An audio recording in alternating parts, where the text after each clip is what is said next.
one of the hardest struggles for kids age 4 to 9 can be enuresis or nighttime bedwetting. This can pose a really big struggle for kiddos who don't quite understand why they can't get this figured out at night. And it can be a big struggle for the family, taking vacations, for the kiddo wanting to do sleepovers. It really can affect the whole family. And a lot of families have tried lots of things like the nighttime alarms, restricting water before bed, changing the diet, taking your kiddo before you go to bed. There's a lot of ways that you can try to help manage this. But if the problem still persists, there's a chance that there's an issue with the signaling problem between the bladder and the brain, or the brain and the bladder, that is leading to your kiddo continuing to struggle and not be able to figure this out. So parents, if this is you, you've tried all the things and you're still struggling with this and you want to know what else can I do to help my kiddo, keep listening. First, I want to tell you about Miss Regan. She came in with bedwetting. She was 7. She didn't want to wear pull-ups because her 3 and 5-year-old siblings weren't wearing them, and I can't blame her. It's really frustrating to see this and think, why do I have to wear a diaper and my siblings don't? Just couldn't get this figured out. Had tried all of the things, still were struggling, and mom ended up, finding chiropractic and saying, all right, this is different. Why not give her, this option? See if there's something else that we can do for her. Because these frustrations, it's not just the fact that she's wetting the bed. It can really affect their self-esteem and make them feel like there's something wrong with them, or they're not as good as the other kids who don't have a problem with this. So really just wanted to get help from Miss Regan.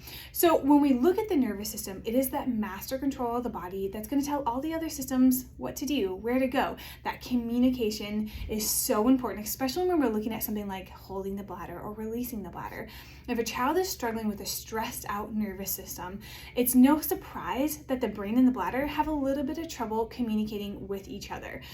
It gets more complex when we add in, a kiddo's nervous system who runs on stress all day. We have kiddos who are set up for just sympathetic overdrive, running on stress all the day. They're constantly running from the bear. Then what we want to do is swing completely the other way. When they go to sleep, they've been so stressed out all day, their parasympathetic just goes into overdrive and relaxes the body, including the bladder, and then we just release the bladder without thinking. This is why you see this in kids who parents call maybe hard sleepers, kids with night terrors, that are maybe walkers, sleepwalkers. I couldn't think of the name. Walking in their sleep. That parasympathetic system is kicked on so hard, so intensely, that it just relaxes everything, and the bladder can go with it, trying to make up for just the overwhelm, sensory overwhelm that happened during the day. We see this happen. It normally starts with kiddos early on, maternal stress, birth trauma, coming out into the world. And a lot of times with these kiddos, there are other warning signs earlier before the enuresis, like maybe a little bit of colic, some constipation, some sensory struggles, some attention issues. Normally there's other things tied into this that are letting us know that that sympathetic system is just running too hard too often, and then leading to these struggles later for our kiddos, like the bedwetting. That's exactly what happened with Regan. She started care, her bedwetting started to go away. It was awesome, but also her ear infections stopped happening. She was just happier all around. Things were easier for her. Super proud that she was able to stay dry at night. Just a lot of stuff changed for Miss Regan. And that's what we see with most kiddos. Normally it's not isolated just in enuresis. Normally there's other things going on too. And the good news is they all change through chiropractic care, through pediatric neurologically focused chiropractic care. Changes all of this. Gets into that nervous system, really helps their nervous system to process better, get off stress, and be more balanced, help them get better control over their body.